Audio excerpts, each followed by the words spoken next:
So hello everyone and good morning सभी को। उम्मीद करता हूँ मेरी वॉइस प्रॉपर आ रही है सभी तक। एक बार कंफर्म करेंगे फिर हम लोग स्टार्ट करते हैं आज का लेक्चर। और आज का लेक्चर रहने वाला है बुक्स एंड ऑथर्स पे। ठीक है, जो हमारे इंपॉर्टेंट बुक्स एंड ऑथर्स हैं उसके वो हम देखने वाले हैं आज के लेक्चर में। उम्मीद करता हूँ मेरी वो ओके। ठीक है, तो स्टार्ट करें फिर। बुक्स एंड ऑथर्स पिछले दो बैच में जो हमने किया था वो क्वेश्चंस के थ्रू किया था, लेकिन यहाँ पे हम पिक्चर्स के थ्रू करने वाले हैं एंड क्वेश्चंस आप खुद लगाएंगे इसमें। ठीक है, बिकॉज जो हम यहाँ पर पढ़ लेंगे वो सारे क्वेश्चन मतलब आपसे वहाँ पर बनी जाने वाले हैं, तो फिर यहाँ पर हम क्वेश्चंस नहीं करेंगे। और ये दो पार्ट में लेक्चर डिवाइडेड रहेगा। आज इसका फर्स्ट पार्ट है, सेकंड पार्ट कल करेंगे। ऑलराइट, स्टार्ट करते हैं the very first book and that is imperfect by Sanjay Manjrekar. Okay, sorry, yes.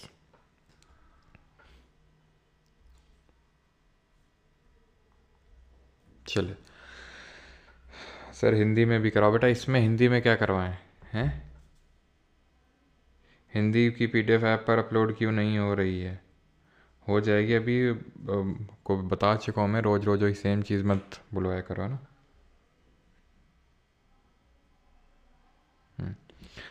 तो स्टार्ट करते हैं बुक्स एंड ऑथर्स, जो कि हम दो पार्ट में करने वाले हैं। आज ये हमारा पहला पार्ट है और इसमें हम कुछ बुक्स करेंगे एंड बाकी कुछ बुक्स करेंगे। बाकी क्वेश्चंस आपको इसमें खुद ही लगाने हैं, बिकॉज फिर से वही सेम चीज़ कुछ करने का मतलब है नहीं, बिकॉज यहाँ पे कोई ऐसा कॉन्सेप्ट इन्वॉल्व नहीं है जो मैं आपको बता सकूँ। ठीक है,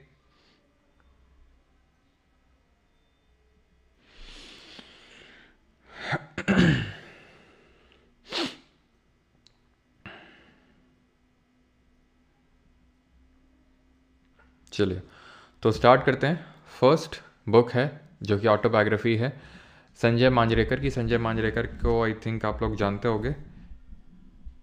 ठीक है, संजय मांजरेकर जो हैं ये इंडिया टीम की तरफ से खेल चुके हैं। He is one of the cricketers और अभी तो खैर ये कमेंट्री वगैरह करते हैं।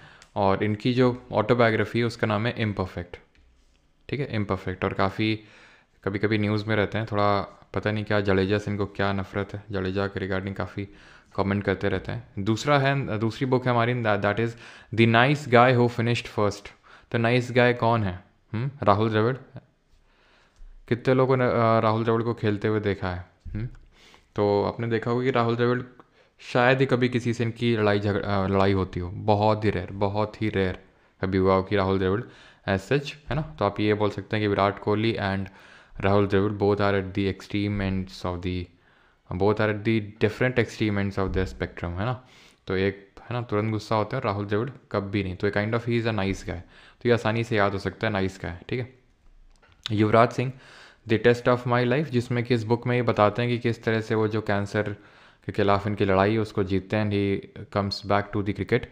तो वो चीज़ को यहाँ पे बताया गया, that is the test of my life. ठीक है, तो लाइफ का इनका टेस्ट है वो ऑटोबायोग्राफी है युवराज सिंह की। The fourth is the playing it my way is an autobiography of Sachin Tendulkar. और इसमें जो बोरिया मजूमदार हैं ही इज़ द को ऑथर। ठीक है, तो ये ध्यान रखना है कि सचिन तेंदुलकर की ऑटोबायोग्राफी क्या है? Playing it my way. I never see cricket match. Okay, Preeti ji happy birthday. चलो, तो playing it my way is an autobiography of Sachin Tendulkar और बोरिया मजूमदार को ऑथर हैं। A century is not enough किसकी है? दादा की, that is Sourav Ganguly. I think इसमें कुछ रटवाने की ज़रूरत है नहीं, इसको कुछ ना कुछ आपको रिलेट करके याद करना होगा। जैसे कि ठीक है, टेस्ट मैच खेलते हैं युवराज सिंह, ऐसे करके रिलेट कर सकते हैं। नाइस गाय वाला मैंने आपको बता ही दिया है। Than playing it my way, I think ये तो आप में से काफ़ी लोग हैं तो पहले से ही पता होगा। नहीं पता है तो कि भाई जो सचिन तेंदुलकर थे वो किसी को कॉपी नहीं करते थे, अपने ही तरीके से खेलते थे, शांति से अपने तरीके से खेलते रहते थे। और इसी वजह से ये इन्होंने इतने सारे रिकॉर्ड्स बनाए अपने नाम किए।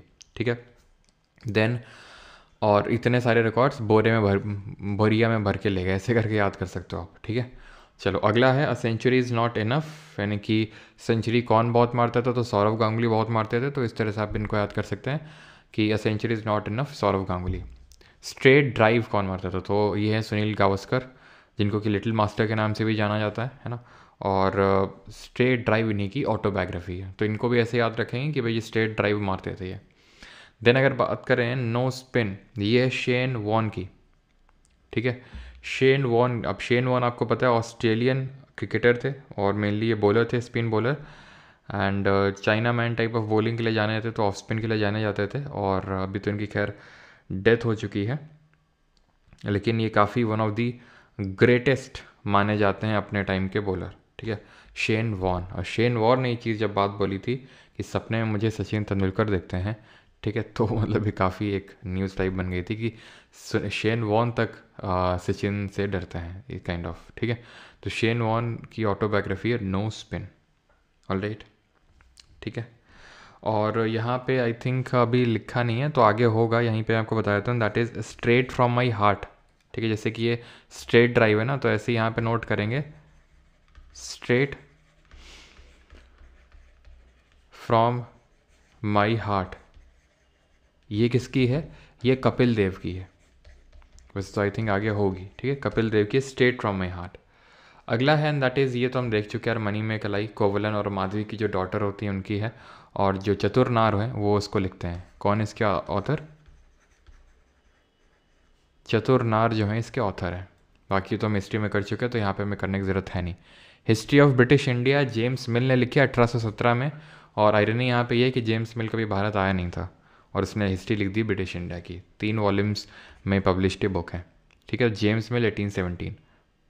अगला है एंड दैट इज़ अमर जीवन, ये ऑटोबायोग्राफी है राज सुंदरी देवी की, एंड ये काइंड ऑफ पहली first autobiography by an Indian women consider की जाती है, बाय एन इंडियन वेमेन, किसी भारतीय महिला के द्वारा लिखी गई पहली आत्मकथा कंसिडर की जाती है राज सुंदरी देवी की अमर जीवन, जो कि किस लैंग्वेज में लिखी गई होगी, ऑब्वियस सी बात है इसको बंगाली लैंग्वेज में लिखा गया होगा। अगला है आई एम नो मसीहा is an autobiography of Sonu Sood. I am no मसीहा क्यों, क्योंकि आपको पता है कि कोविड के टाइम पर इन्होंने काफ़ी डोनेशंस वगैरह सब काम किया था, तो इनको मसीहा का टाइटल दिया जाने लगा था, तो ही said that I am no मसीहा, ठीक है, तो आप ऐसे याद रखेंगे सोनू सूद। और हमने कुछ इनसे रिलेट किया था क्या हिस्ट्री में जब हम महाजनपद पढ़ रहे थे, कुछ याद है आपको? तो अगर आपको याद हो, छेदी कैपिटल बांदा, याद है कुछ, छेदी बंदा तो अच्छा है, ठीक है, तो इस तरह से हमने इसको याद किया था। Then Ruskin Bond, very famous author, very famous writer, इनके बुक्स हैं the room on the roof, the blue umbrella, roads to Mussoorie, a handful of nuts, a girl in the train, a girl in the train, and angry river,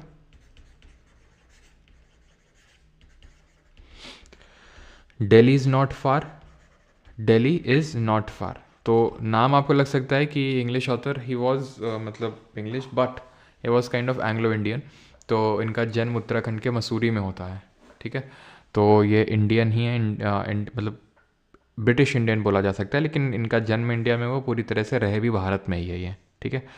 तो और girl in the train, और इनकी story काफ़ी inspiring है, अगर आप पढ़िएगा जाके विकीपीडिया पे, काफ़ी इंस्पायरिंग इनकी स्टोरी, कि इनके मतलब जो मदर, उनकी डेथ बहुत जल्दी हो जाती है, ठीक है, आई थिंक मदर या फिर फादर ऐसा कुछ है, ठीक है, तो उसके बाद ये काफ़ी मतलब ज़्यादा स्ट्रगल वगैरह करते हैं, अपने नाना नानी के पास रहते हैं, ठीक है, तो सारी चीज़ें से शुरू होती हैं, right sir.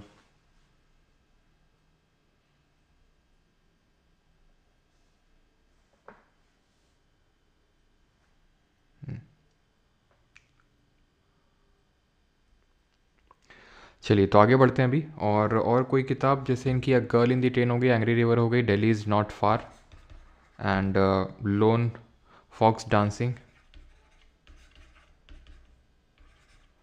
Will read sir, हाँ रीड ज़रूर करना। आई थिंक मतलब कुछ ऐसा होता है कि इनके मम्मी पापा दोनों ही से ही इनका साथ छूट जाता है बहुत ही अर्ली एज में, आई थिंक शायद जितना मुझे याद है मदर मतलब डाइवोर्स कर लेती हैं इनके फादर से, देन फादर इनको रेज करते हैं, तो फादर की भी डेथ हो जाती है शायद मलेरिया वगैरह से, एंड फिर ये मतलब काफ़ी बड़े ऑथर है ना।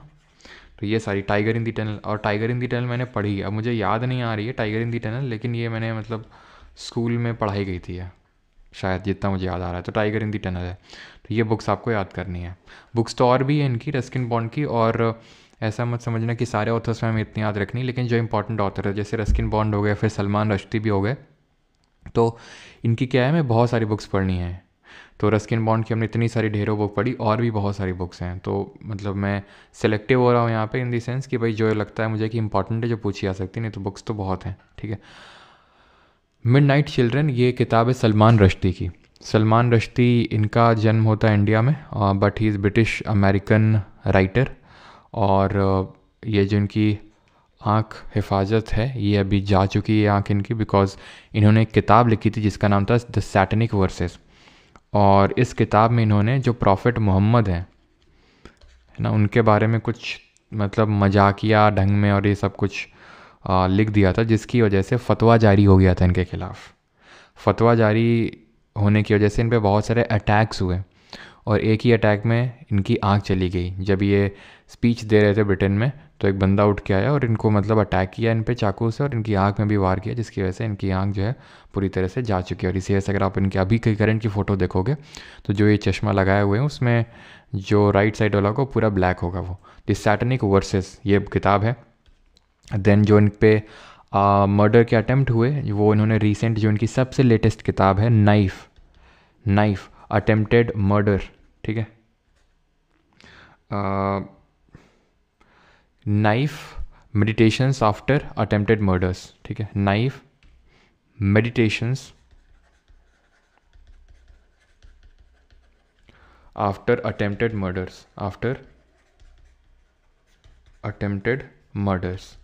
तो ये जो किताब है ये इनकी सबसे लेटेस्ट है। मिडनाइट चिल्ड्रन ध्यान रखनी है, द सैटनिक वर्सेस, ग्राइमस ध्यान रखिएगा, ग्राइमस, 4 किताबें ध्यान रखनी है। मिडनाइट चिल्ड्रन सबसे इंपॉर्टेंट है, जिसके लिए इनको बुकर प्राइज़ भी मिला। ग्राइमस, सैटनिक वर्सेस और नाइफ, ठीक है। सलमान रश्दी, मेन कैम्प, ये है हिटलर की, ठीक है, ये हिटलर की ऑटोबायोग्राफी है, मेन कैम्प। ये हमने देखी थी हिस्ट्री में भी। डॉलर बहू ये सुधा मूर्ति की है, जो भी करंट में मेंबर ऑफ पार्लियामेंट है। She is a nominated member in the Rajya Sabha. और इनकी और भी कुछ किताबें हैं डॉलर बहू के अलावा, वाइज एंड अदरवाइज। और ये तो आई थिंक आपको पता ही होगा कि ये पूर्व जो ब्रिटेन के प्रधानमंत्री थे ऋषि सुनक, उनकी बहू मतलब सास भी हैं इनकी, है ना। Wise and otherwise, the Gopi diaries. और जो इन्फोसिस के जो चेयरपर्सन हैं, जिन्होंने वो स्टेटमेंट दिया था कितने घंटे काम करने का, तो नारायण मूर्ति, उनकी वाइफ भी है ये, ठीक है। House of card, the Gopi diaries, wise and otherwise, house of cards, right. तो ये 4 किताबें आप इनको आपको ध्यान रखनी है इनकी, डॉलर बहू, wise and otherwise, the Gopi diaries and the house of cards. Khushwant Singh की है, पंजाबी राइटर हैं, अ ट्रेन टू पाकिस्तान, ये इनकी है। और एक और याद रखनी है, that is truth, love and a little malice, ठीक है। ये 2 किताबें आपको ध्यान रखनी है खुशवंत सिंह की। ट्रेन, देखो हर ऑथर की यार मल्टीपल बुक्स हैं। जो ऑथर है, अब जैसे कि हमने स्पोर्ट पर्सनालिटीज़ को देखा था, कपिल देव, सुनील गावस्कर, ये सब है ना, सौरव गांगुली, इन सब की तो मल्टीपल बुक्स नहीं होंगी, इन्होंने तो बस अपनी ऑटोबायोग्राफी लिखी, ऑथर नहीं है।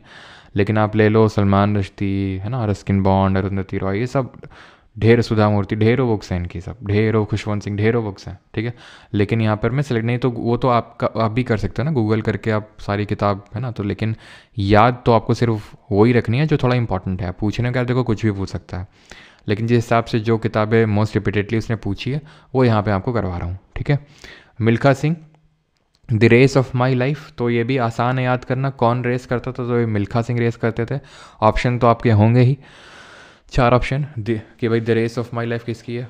एक तो ऑप्शन एलिमिनेशन से भी आप कर ही देंगे कि भाई हाँ कौन इसमें से रेसिंग नहीं करता है, लेकिन वैसे अब आपको पता होना चाहिए कि the race of my life किसकी है, मिल्खा सिंह जी की है, ठीक है, वही रेस करते थे। Then the autobiography of an unknown Indian, तो ये है निराज चौधरी की ऑटोबायोग्राफी एन अननोन इंडियन। जैसे आपको नहीं पता है ना कि निराज चौधरी कौन है, आप अननोन हो इस इंडियन से, किस इंडियन से, निराज चौधरी से, तो बस autobiography of an unknown Indian. James Brown, ये एक one of the greatest singer थे अमेरिका के, और मतलब is from African origin but America में रहते थे। The godfather of soul, ठीक है, तो इनकी ऑटोबायोग्राफी थी। अ सूटेबल बॉय, इनका विकीपीडिया पे जाओगे ना तो इनका ऐसे लिखा है, चिल्ड्रन 9 से 13, मुझे हंसी आई देख के, 9 से 13, कुछ पता नहीं, 9, 10, 11, 12, 13 कितने भी हो सकते हैं, दर्जन भर या दर्जन से ज़्यादा। A suitable boy is written by Vikram Seth. तो Vikram Seth he is the son of Leela Seth. Leela सेठ के बारे में हमने क्या पढ़ा था, याद है कुछ पॉलिटी में? हिंट है, हाई कोर्ट आपके लिए। सूटेबल बॉय विक्रम सेठ और अनसूटेबल है करण जौहर। ठीक है, ये अनसूटेबल टाइप है ना, सूटेबल नहीं उतना तो ऐसे याद कर लो, ये करण जौहर है अनसूटेबल। ठीक है, एंड लीला सेठ जो है हमारी फर्स्ट हाई कोर्ट जज, फर्स्ट हाई कोर्ट सॉरी एक सेकेंड, फर्स्ट हाई कोर्ट जज हैं ये, first high court chief sorry first high court की चीफ जस्टिस हैं ये। ठीक है, और जज कौन है? First women high court chief justice हैं ये। और जज की बात करेंगे तो शी इज़ एना चांडी, है ना। किस हाई कोर्ट की? केरला हाई कोर्ट की बनी थी एना चांडी। ये ध्यान रखना, ये क्वेश्चन आपके इसी बार का सीजीएल एग्जाम में पूछा गया था कि एना चांडी किस हाई कोर्ट की जज बनी थी, तो केरला जो हाई कोर्ट है उसकी जज बनी थी ये। बाकी लीला सेठ जो है ये first women high court chief justice. ठीक है, तो ये ध्यान रहेगा आपको। अगला देखें 22, and that is Chetan Bhagat. Chetan Bhagat भी ऑथर है, राइटर हैं, तो इनकी भी बहुत सारी बुक्स हैं। कौन कौन सी? Half girlfriend, one Indian girl, one night at the call centre, the three mistakes of my life, what young Indian wants and 400 days. तो आप एक चीज़ यहाँ पर ऑब्जर्व करोगे, एंड दैट इज़ हाफ, 1, 1, 3, 20, 400, मतलब नंबर्स हैं इनकी किताब में। इनकी किताब में नंबर्स हैं, हाफ, 1, 1, 3, 20, 400, है ना। ज़्यादातर किताब में आपको इनके नंबर्स देखने को मिलेंगे। कई बार ये जो एडवाइस है जो मैं दे रहा हूँ आपको, ये काम आ जाती है पेपर में। ठीक है, क्योंकि मुझे याद है मैंने ये चीज़ पहले ही बताई थी पीवाई की सीरीज़ में, और एक स्टूडेंट ने बोला सर इस तरह से था 400 डेज़, मुझे पता नहीं था, मैंने चेतन भगत मार दिया क्योंकि आपने बोला था कि इस तरह से नंबर्स होते हैं बुक में। मतलब ऐसा कोई रूल नहीं है कि चेतन भगत ने ठान लिया है कि भाई नंबर रखना ही रखना है, लेकिन मतलब आप ऑब्जर्व कर सकते हैं। और ऐसा भी नहीं कि किसी और की किताब में नंबर नहीं मिलेगा, लेकिन ये एक काइंड ऑफ जैसे हमने याद किया था, है ना, क्लासिकल डांस में कि अगर रेड्डी सरनेम में देखे तो कुचिपुड़ी टिक करिएगा, तो काइंड ऑफ उस तरह का ही है। 23 है the God of small things. किसने लिखी? अरुंधति रॉय। अरुंधति रॉय भी एक काफ़ी फेमस राइटर है। इन पे अभी जो क्या बोलते हैं यूएपीए के चार्जेस चल रहे हैं इन पे, अनलॉफुल एक्टिविटीज़ प्रिवेंशन एक्ट, क्योंकि थोड़ी सी लेफ्टिस्ट राइटर हैं ये। जो आपने सुना होगा एनडीटीवी के बारे में, उसके जो प्रणय रॉय है ना, जो फाउंडर हैं एनडीटीवी के, वो इनके कज़िन हैं, और शी इज़ अ क्रिश्चियन। ठीक है, she is not a Hindu, ब्राह्मण नहीं है। मतलब इन पे कुछ लोगों ने बोला था ब्राह्मण है, लेकिन शी रेफ्यूज्ड, और एक्चुअल में ये क्रिश्चियन है। इनके मदर और फादर दोनों ही क्रिश्चियन थे, and they both separated when she was 2। तो इनके जो मतलब थे तो बंगाली ओरिजिन से, लेकिन ये अपना जो पले बड़े थे वो पली बड़ी थी ये केरल में। ठीक है, इनके मतलब काफ़ी इन पे एलिगेशंस लगते रहे कि जो जे.एन.के में जो सेपरेटिस्ट ग्रुप हैं उनके साथ इनके कनेक्शंस हैं, है ना। और थोड़ा सा लेफ्ट विंगर हैं। ठीक है, इनकी मेनली जो पढ़ाई हुई है वो दिल्ली में ही हुई है, और काफ़ी ज़्यादा ये सपोर्ट करती हैं आज़ादी। और इनकी एक किताब भी है जिसका नाम है आज़ादी, यानी कि ये इंडिपेंडेंट कश्मीर की समर्थक हैं ये काफ़ी। ठीक है, तो आज़ादी इनकी एक किताब है। द एंड ऑफ इमेजिनेशन ये इनकी किताब है, the end of imagination.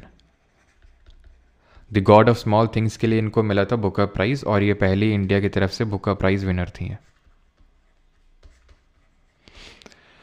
Other books हैं ministry of utmost happiness and an ordinary man's guide to empire. तो ये कितनी बुक्स हमें याद करनी है? 5 बुक्स याद करनी है इनकी।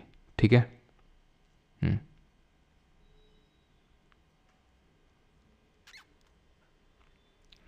थंबनेल में थी। हाँ, थंबनेल में क्या, थंबनेल में थी कहाँ पे?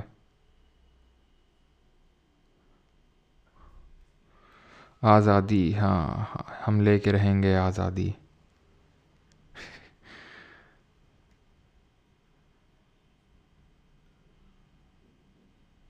सर इनकी लाइब्रेरी बहुत बड़ी है।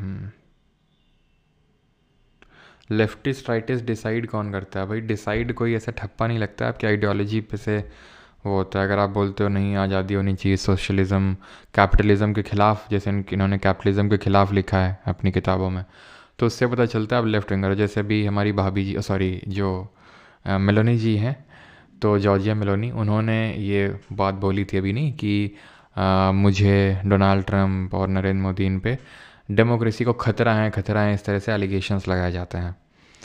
तो ये एलिगेशन यूजुअली लेफ़्ट वाले लगाते हैं, यानी कि जो हमारी मेलोनी जी हैं वो ये बताना चाह रही हैं, मतलब एक काइंड ऑफ ये आइडियोलॉजी, जैसे डोनाल्ड ट्रंप है तो वो भी राइटिस्ट टाइप ही है, मतलब राइट विंग को वो अब इंडिया में जो अभी करंट में पार्टी आपकी सेंटर में बीजेपी, वो भी राइट विंग ही है, ठीक है। इटली में भी जो जॉर्जिया मेलोनी है वो भी राइट विंग ही है, क्लियर है। तो ये होते हैं राइट विंगर्स, ठीक है। और जो हाँ तो जब जो मतलब ये सब आज़ादी होनी चाहिए, है ना, सबको आज़ादी होनी, तो मतलब ये थोड़ा सा लेफ्टिस्ट टाइप सोच होती है। Malgudi days is written by, तो ये किसने लिखी है? आर के नारायण ने। अदर बुक्स कौन कौन सी है? The guide, Swami and friends, ठीक है। तो ये 3 किताबें याद रखनी है आर के नारायण की, Malgudi days, the guide and Swami and friends. Amitav Ghosh, sea of poppies, the living mountain, river of smoke और हंग्री टाइड। सर याद कैसे रखेंगे? सर रेपिटेशन से याद रखना पड़ेगा इनको, ठीक है। कुछ आप बना सकते हो अगर आपको बनाना है कि भाई अमित है वो सी में गया है, समुद्र में गया है पॉपीज़ लेने, ठीक है। समुद्र में नहीं मिले तो माउंटेन में गया है, माउंटेन में नहीं मिला तो, ये तो ऐसे याद कर लो, माउंटेन में गया है, माउंटेन में नहीं मिला तो सी में गया, समुद्र में, और समुद्र में टाइड उठती हैं, पता है ना आपको, जो टाइड्स होती हैं, water tides. Tides are periodic rise and fall in the level of sea water. और हमने कितनी तरह की टाइड्स पढ़ी थी? स्प्रिंग टाइड और नीप टाइड। किस तरह की टाइड में? तीनों अलाइंड होते हैं, तीनों मतलब एक स्ट्रेट लाइन में होते हैं, सन मून एंड अर्थ। किस तरह की टाइड में बताइए जल्दी से? जहाँ पे हाई टाइड बहुत हाई होती है, लो टाइड बहुत लो होती है। तो अमित जो है, अमिताभ, ये कहाँ पे गया? ये माउंटेन में गया, और जब वहाँ पर बहुत उसको धुआं धुआं लगा, अमित को बहुत धुआं है, तो भाग के यहाँ पर सी में आया, और सी में उसको टाइड ने परेशान किया, माउंटेन में स्मोक ने परेशान किया, और सी में समुद्र में उसको टाइड ने परेशान किया। तो स्प्रिंग टाइड होती है जहाँ पे तीनों एक लाइन में होते हैं, और तीनों की ये जो क्वाड्रपल पोजीशन होती है जहाँ पे तीनों 90 डिग्रीज में होते हैं, इसको नीप टाइड बोलते हैं, जहाँ पे हाई टाइड उतनी हाई और लो टाइड उतनी लो नहीं होती है। Test of the d earth civils has written by Thomas Hardy. The greatest Gatsby, ये एफ स्कॉट फिट्जगेराल्ड ने लिखी है, द ग्रेट गैट्स बाई। बस थोड़ा सा रट्टा मार लेना इनके, तो है ना, ऐसे जो बहुत ज़्यादा इंपॉर्टेंट नहीं। जैसे कि अगर मैं बात करूँ अमिताभ घोष, जैसे मैं बात करूँ सलमान रश्दी, जैसे मैं बात करूँ अरुंधति रॉय, ठीक है, जैसे मैं बात करूँ रस्किन बॉन्ड, जैसे मैं बात करूँ चेतन भगत, ये एवरग्रीन टाइप के राइटर्स हैं, इनकी सारी किताब को रटी हुई होनी चाहिए, चाहे जैसे आप याद करो, याद रखना पड़ेगा आपको। ये क्या है कि कभी कभी आ गई, अब रिसेंट में आई हैं तो हम पढ़ रहे हैं कि अगर फिर से अगर किसी ने पूछ ली तो हमें पता होना चाहिए। और अगर आप थोड़ा सा भी इसमें याद रख लो कि हाँ गैट्स बाई, कुछ भी बना लो, Gatsby Gerald, Gatsby Gerald, तो आपको बस वहाँ बस याद आ जाए बस, ठीक है। Courage and commitment, an autobiography Margaret Alva की है, इंडियन पॉलिटिशियन है, काफ़ी टाइम काफ़ी डिफरेंट स्टेट की, गोवा, राजस्थान, इन सब की गवर्नर भी रही हैं, एंड करेंटली मैं आई थिंक ये मिनिस्टर ऑफ स्टेट की पोजीशन पे भी हैं, ठीक है। तो मार्गरेट अल्वा। लिविंग हिस्ट्री, ये है लॉरा बुश की। लॉरा बुश जो हैं ये जॉर्ज वाशिंग, ये क्या बोलते हैं, जॉर्ज जो बुश थे, जो अमेरिका के पूर्व राष्ट्रपति थे, उनके वाइफ हैं ये, है ना, जो कि सबसे मतलब फ्रेंडली, सबसे अच्छे प्रेसिडेंट कंसिडर किए जाते हैं इंडिया के पर्सपेक्टिव से। इंडिया के पर्सपेक्टिव से जब मनमोहन सिंह जी प्राइम मिनिस्टर थे और APJ अब्दुल कलाम जी राष्ट्रपति थे उस समय, तो उस टाइम पे मतलब काफ़ी सही रिलेशंस थे जॉर्ज बुश के साथ, ठीक है। She is the wife of and the first lady, है ना, आपको पता है जो अमेरिका का राष्ट्रपति होता है उसकी वाइफ को फर्स्ट लेडी कंसिडर किया जाता है। चलिए अगला, and that is 30 the hidden Hindu is written by. तो हिडन हिंदू किसने लिखी है? ये अक्षत गुप्ता ने लिखी है, ठीक है, अक्षत गुप्ता ने हिडन हिंदू। अमीश त्रिपाठी की बुक्स देखते हैं। अमीश त्रिपाठी की जो बुक्स हैं उसमें वो थोड़ी सी रिलीजियस काइंड ऑफ हैं, जैसे कि स्कॉन ऑफ इक्ष्वाकु, भगवान शिव के बारे में, the immortals of Meluha, secret of Naga, the oath of Vayuputra, Ravan, Sita, मतलब पूरा नाम है सीता, वॉरियर ऑफ मिथिला, राम। तो मतलब इस तरह की जो किताबें हैं जो रिलीजियस हैं वो या तो अमीश त्रिपाठी की होंगी या देवदत्त पटनायक की होंगी। देवदत्त पटनायक की भी एक सीता करके, Sita and illustrated retelling of Ramayana, ये वाली जो है सीता वॉरियर ऑफ मिथिला, ये अमीश त्रिपाठी की है, ठीक है। Secret of the goddess, my Gita, myth is equal to मिथ्या, द 7 सीक्रेट्स ऑफ विष्णु, है ना। तो आप जब भी इस तरह की कोई किताब है रिलीजियस टाइप, या तो अमीश त्रिपाठी होंगे या देवदत्त पटनायक होंगे। बहुत चांसेस है कि दोनों ऑप्शन में नहीं होंगे, एक ही होगा, तो आपके लिए और काम आसान हो जाएगा। और अगर दोनों ऑप्शन में दे दे तो इसलिए आपको दोनों अलग अलग भी थोड़ा सा देख लीजिए अच्छे से। ये भी काइंड ऑफ रिपीटेडली जो पूछे जाने वाले ऑथर्स में है ये भी आपके, ठीक है। देन बात करें अगर सिलेक्शन डे, तो ये लिखी है अरविंद अडिगा ने, और इनकी और किताबें हैं जैसे कि the white tiger, last man in the tower. Selection day जहाँ पर ये दिखाया जाता है कि किस तरह से एक आई थिंक ये एक फादर मतलब एक बच्चे की स्टोरी है जो क्रिकेट में सिलेक्शन लेना चाहता है, क्रिकेट खेलना चाहता है, और उसके जो फादर हैं वो काफ़ी एक आई थिंक कुछ बहुत ही ऐसा छोटा काम करते हैं, है ना। तो उसकी स्टोरी है ये सिलेक्शन डे। और अदर बुक्स हैं वाइट टाइगर और last man in the tower, ठीक है। आप कुछ यहाँ पर रिलेट कर सकते हैं कि जैसे अरविंद है, अरविंद का सिलेक्शन नहीं हो रहा है, कहाँ पे अरविंद का सिलेक्शन नहीं हो रहा है, तो जब सिलेक्शन नहीं हो रहा है अरविंद का एग्ज़ाम में, तो उसको क्या करना पड़ रहा है, वो टावर में खड़ा हुआ है, टावर में खड़े होकर गार्ड ड्यूटी कर रहा है। क्यों कर रहा है? क्योंकि उसका सिलेक्शन नहीं हुआ किसी ढंग की जॉब में, इसलिए वो टावर में खड़ा होकर जॉब कर रहा है। इस तरह से आप इसको रिलेट कर सकते हैं, ठीक है। और जब टावर में खड़ा था तो उसने एक वाइट टाइगर देखा, उससे वो डर गया, ठीक है। तो अरविंद का सिलेक्शन नहीं हो रहा है और उसने टावर में खड़ा होना पड़ा और वहाँ पर उसने टाइगर देखा, ठीक है। जैसे कि हमने अमिताभ घोष के पढ़े, अमिताभ घोष का हमने कैसे रिलेट किया कि अमित जो है माउंटेन में गया, माउंटेन में जाके देन वो माउंटेन में उसको स्मोक मिला, है ना, रिवर ऑफ स्मोक, है ना। और जब स्मोक मिला तो वो सी में गया, सी ऑफ पॉपीज, देन सी में उसको टाइड मिला तो हंग्री टाइड। तो ये अमिताभ घोष की याद हो गई, ऐसे अरविंद अडिगा की भी याद हो जाएंगी, बार बार रिलेट कर करके याद करोगे तो, ठीक है। Modi government new surge of communalism is written by Sitaram Yechury. आपको पता है ये सीताराम येचुरी जो कि ऑपोजिशन से आते हैं, जो ममता बनर्जी की जो पार्टी है उससे बिलोंग करते हैं, तो उन्होंने किताब लिखी, उनकी किताब है Modi government new search to communalism. Then Barack Obama की है dreams from my father a story of race and inheritance, ठीक है। तो ये ऑटोबायोग्राफी है किसकी? बराक ओबामा की, ड्रीम्स फ्रॉम माई फादर, ठीक है। यहाँ तक किसी कोई डाउट्स तो नहीं है अभी तक, यहाँ तक किसी को? तो ड्रीम्स फ्रॉम माई फादर याद रखेंगे बराक ओबामा की, और a promised land, a promised land, ये बस दो याद रखेंगे, a promised land and dreams from my father, सिर्फ दो किताबें आपने याद रखनी है। अगला है and that is gone girl. Gone girl है गिलियन फ्लिन के, Gillian Flynn, gone girl Gillian, ठीक है, जी अगर आ जाए तो। The total recall my unbelievable true life, ये किसकी स्टोरी है? आर्नोल्ड श्वार्ज़नेगर की। आर्नोल्ड श्वार्ज़नेगर को बॉडी बिल्डिंग का एक काइंड ऑफ फोर फादर माना जाता है, ज़्यादातर जिम्स में आपको इनकी फ़ोटो भी दिखेगी। इन्होंने ही काइंड ऑफ जिम कल्चर का मतलब इतना वो माना जाता है इनको, मतलब प्रपाउंड किया। मिस्टर ओलंपिया इन्होंने कई बार जीता, जो सबसे बड़ा एक्कोलेड होता है बॉडी बिल्डर्स के लिए। इंडिया से आज तक कभी कोई नहीं जीता है मिस्टर ओलंपिया, है ना। और अभी आने वाले सालों में तो ऐसा कोई है भी नहीं कि जो जीते। ऐसा तो नहीं हो सकता कि भाई एक साल में किसी ने अपने बॉडी को ऐसा बना लिया कि मिस्टर ओलंपिया में कम्पीट किया और जीते है, क्योंकि वो पता ही चल जाता है भाई धीरे धीरे धीरे धीरे आपको अपनी बॉडी को एकदम शेप में, एकदम परफेक्ट शेप में लाना होता है, बल्कि शेप में। तो वो मतलब इन्होंने जीत रखा है आर्नोल्ड श्वार्ज़नेगर ने। और ये मूवीज़ में भी इन्होंने काम किया, देन एज अ गवर्नर भी, अमेरिकन स्टेट्स के कुछ गवर्नर भी रहे हैं ये अभी करंट में काइंड ऑफ पॉलिटिक्स में इन्वॉल्व हैं। तो ये इन्हीं की है total recall my unbelievable true life story. लेकिन ओरिजिनली अमेरिका से नहीं थे, ओरिजिनली आई थिंक पता नहीं मुझे, लेकिन अमेरिका से तो नहीं थे ये। 39 the diary of a young girl is an autobiography of Anne Frank. ये भी काफ़ी इंस्पायरिंग और काफ़ी हार्ट टचिंग, ये स्टोरी आपके दिल को छू लेगी दोस्तों टाइप स्टोरी है ये, ठीक है। तो एक्चुअल में ये एने फ्रैंक एक छोटी सी बच्ची थी जिसने कि आपको आई थिंक पता होगा वर्ल्ड वॉर 2 के टाइम पे मैंने आपको बताया था कि वर्ल्ड वॉर 2 के टाइम पे क्या हुआ था। हिटलर की जो नाजी, हिटलर जब पावर में आया था, ठीक है, तो नाजीज थे ये जो जर्मनी वाले थे, इन्होंने क्या बोला था कि मैंने आपको आई थिंक कल भी बताया था कि जो ये जीव्स हैं, जो यहूदी हैं, ये इनको रैट से कंपेयर किया था, रैट से, चूहों से।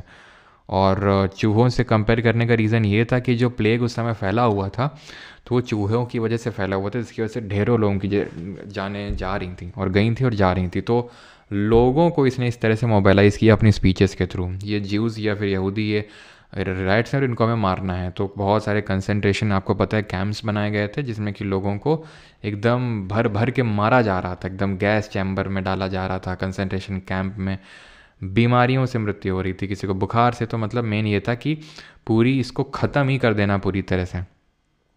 जो सुपीरियर जो रेस वाली थ्योरी है ये हिटलर की थी कि भाई सुपीरियर रेस सिर्फ सर्वाइव करेगी, ये सब रेस सर्वाइव नहीं करेगी। तो ये एक्चुअल में जो ये लड़की थी छोटी सी, तो इसने ये लिखा था अपनी, मतलब ये डायरी में, इसको एक डायरी मिली थी जिसके फादर ने इसको गिफ्ट करी थी इसके बर्थडे पे।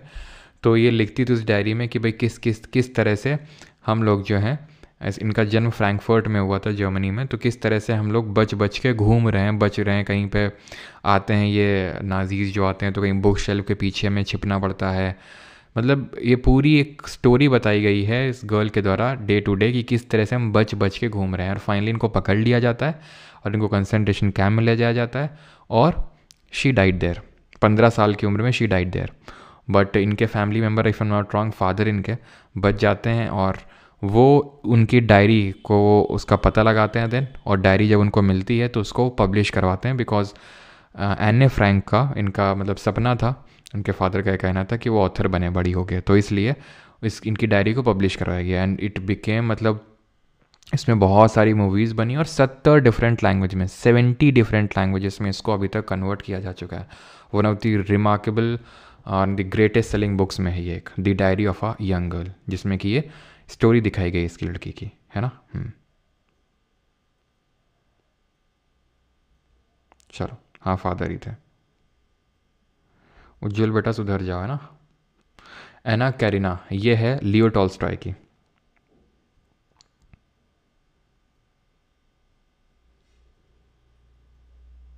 सर स्कूल में पढ़ा था टेक्स्ट बुक में। अच्छा, स्कूल में आप लोगों ने पढ़ा था क्या? मैंने तो यार नहीं पढ़ा था स्कूल में। हम्म, हम्म।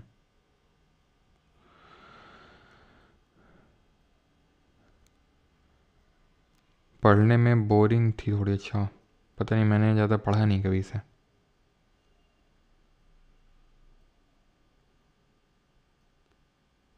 हम्म। चलिए भाई, तो अभी आते हैं एना करेना, ठीक है। ये किताब है लियो टॉल्स्टॉय की। लियो टॉल्स्टॉय भी one of the greatest author माने जाते हैं। He was from Russia. और मतलब इनको तकरीबन लिटरेचर के लिए और पीस के लिए, दोनों के लिए लगभग 6-7 बार कम से कम टोटल मिला के नॉमिनेशन मिला था नोबेल प्राइज़ के लिए। लेकिन एक बार भी इनको नोबेल प्राइज़ नहीं दिया गया और ये काफ़ी आज तक भी डिस्प्यूटेड है। लियो टॉल्स्टॉय का रशियन होने की वजह से बोला जाता है कि इनको नोबेल नहीं दिया गया। But one of the greatest author, Anna Karenina ध्यान रखना, माई कन्फेशन ध्यान रखना, और वॉर एंड पीस, ये 3 किताब आपको इनकी ध्यान रखनी है, ठीक है। एना करेना, माई कन्फेशन और वॉर एंड पीस। आपके फेवरेट बुक आ गई है, द इमरान हाशमी की द किस ऑफ माई लाइफ, ठीक है। तो ये इमरान हाशमी की है। बाकी तो इनके जीवन के बारे में क्या ही बताएं आपको, आपको सबको ही पता है, सब कुछ जग जाहिर है। द ग्रेट इंडियन नॉवेल्स, ये किसने लिखी है? ये लिखी है शशि थरूर ने। ग्रेट इंडियन नॉवेल के अलावा इनकी किताबें हैं जैसे an era of darkness, the paradoxical prime minister which is about PM Modi, Ambedkar a life, and why I am Hindu, ठीक है। वाई आई एम हिंदू, तो ये किताबें ध्यान रखना, ठीक है। और एक इनकी और किताब ध्यान रखना है, दैट इज़ रिसरेक्शन, ठीक है, रिसरेक्शन। क्लियर। आगे बढ़ते हैं, that is courage and conviction. ये है वीके सिंह की ऑटोबायोग्राफी।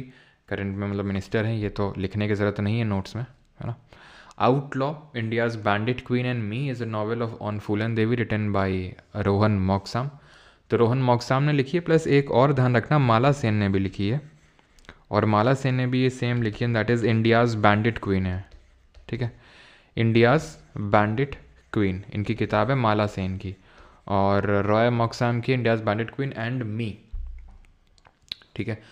तो फूलन देवी कौन थी, जिन लोगों को नहीं पता है, तो ये जो उत्तर प्रदेश में जालौन जगह पड़ती है, तो वहाँ से बिलोंग करती थी। She was from the OBC caste I think. और ये कास्ट क्यों बता रहा हूँ, बिकॉज हुआ ये था इनके साथ कि इनका 11 साल की उम्र में शादी हो गई थी। देन इनका सेक्सुअल असॉल्ट हुआ था, कुछ ने मतलब गैंग रेप किया था इनके साथ। एंड देन उसके बाद, ठीक है, सेक्सुअल असॉल्ट के बाद ये एक बैंडिट बन जाती हैं, एक काइंड ऑफ हम बोल सकते हैं, क्या बोलते हैं उसको, क्या बोलते हैं जो चंबल के बीहड़ों में होते हैं, वो डाकू तो नहीं बोलते हैं, क्या बोलते हैं उनको, डकैत। हाँ, तो डकैत ही बोल सकते हैं। तो ये बन जाती हैं और उसके बाद ये खासकर जो अपर कास्ट के जो विलेजेस थे, ठाकुर ब्राह्मण्स, इनको रेड करती है और उनको लूटती हैं ये।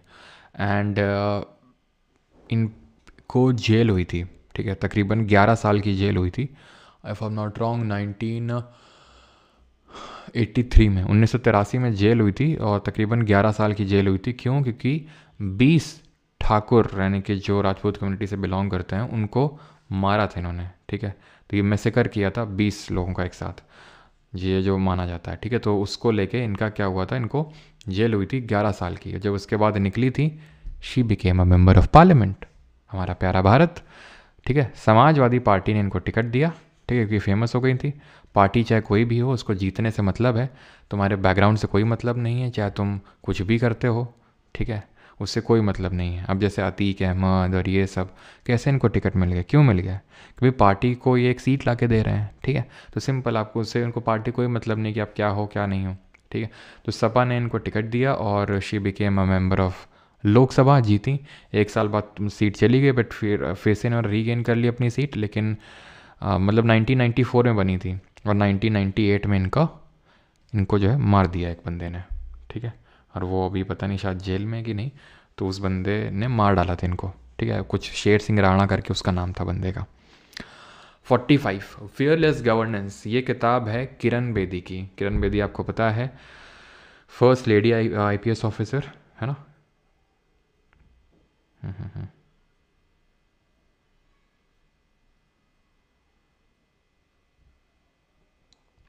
आई एम फ्रॉम चंबल बीहड़, अच्छा चंबल के बीहड़ से हो, अच्छा बागी, हाँ। क्यों इन्हें मारा था पता नहीं यार, क्यों मारा था। अब तो यार चंबल में बीहड़ नहीं है, क्योंकि मैं भी चंबल वाले एरिया में भी, मेरा जन्म भी चंबल वाले एरिया में ही हुआ है, मेरी मम्मी वहीं से ही है, ठीक है। तो अभी तो खैर नहीं है, पहले मम्मी लोग बताती थी कि मतलब वैसे तो लूटते उतते नहीं थे, लेकिन जैसे अगर कोई पूजा वूजा करने आ रहा था, ऐसे नहीं किसी को लूटते थे, वो भी साथ में आके ही मतलब सब पूजा करते थे, तो ऐसा था। लेकिन अभी तो खैर सब, अभी तो मैंने कभी नहीं देखा ऐसा कुछ, है ना। फिर और अभी ना तो कभी सुना है। फेयरलेस गवर्नेंस की अगर बात करें तो किरण बेदी की, जो फर्स्ट लेडी IPS ऑफिसर थे और लास्ट जो इन्होंने पॉलिटिकल पोस्ट होल्ड करी थी, वो as a governor of Puducherry hold करी थी इन्होंने, ठीक है। 46 है पैसेज टू इंडिया, ये EM फॉस्टर की है, मतलब ये एक ब्रिटिश ऑथर हैं और इन्होंने ही एक पैसेज टू इंडिया करके किताब लिखी, जिसमें कि इन्होंने ब्रिटिश राज और इंडिया की जो इंडिपेंडेंस है उसके बारे में बताया। खुल्लम खुल्ला ये ऋषि कपूर की है। एनीथिंग बट खामोश शत्रुघ्न सिन्हा की, इसमें कोई बताने कोई ज़रूरत है नहीं।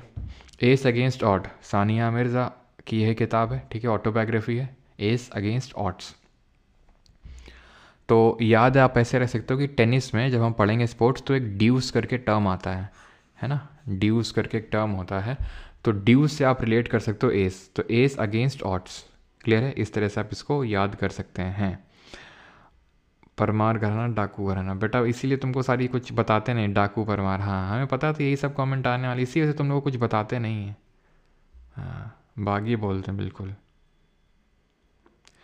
चलो भाई, वाह बैकग्राउंड काफ़ी आपका काफ़ी तगड़ा है। पान सिंह तोमर, हाँ पान सिंह तोमर ना, वहीं से थे। और मम्मी, मेरी मम्मी का नाम भी, मतलब नाम तो नहीं बता रहा हूँ, लेकिन वो भी तोमर है। तोमर ही है मेरी मम्मी, ठीक है। तो cracking the code my journey to Bollywood is an autobiography of Ayushmann Khurrana, ठीक है। तो ये आयुष्मान खुराना की ऑटोबायोग्राफी है, क्रैकिंग द कोड। स्त्री पुरुष तुलना एज रिटन बाय, तो स्त्री पुरुष तुलना किसकी किताब है ये? तो ये है ताराबाई शिंदे की स्त्री पुरुष तुलना, जिसमें कि ये, इस किताब को पहले ध्यान रखना मराठी में पब्लिश किया गया था। It was initially published in Marathi in the year 1882। और इसमें ये बताती हैं कि स्त्री मतलब आपको होता है फीमेल, पुरुष मतलब मेल, तो किस तरह से वो एक फीमेल्स को नीचे एक काइंड ऑफ दबा के रखा जाता है, तो वो चीज़, प्लस जो लोअर कास्ट को जो दबाया जा रहा है उसको भी, उसके खिलाफ भी उन्होंने आवाज़ उठाई इस किताब के थ्रू। और ये जो सत्यशोधक समाज था, जिसको हम ट्रूथ होल्डर सोसाइटी के नाम से जानते हैं, उसकी भी ये मेंबर थी। सत्यशोधक समाज का फाउंडर कौन था, ये ज़रा बताएंगे। Who was the founder of Satyashodhak Samaj, कब सत्यशोधक समाज बना था? स्लम डॉग मिलेनियर, ये लिखी है विकास स्वरूप ने।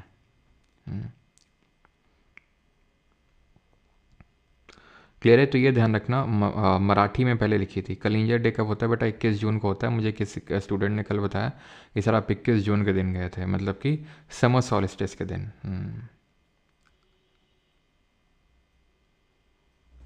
डीएनए काफी स्ट्रॉन्ग।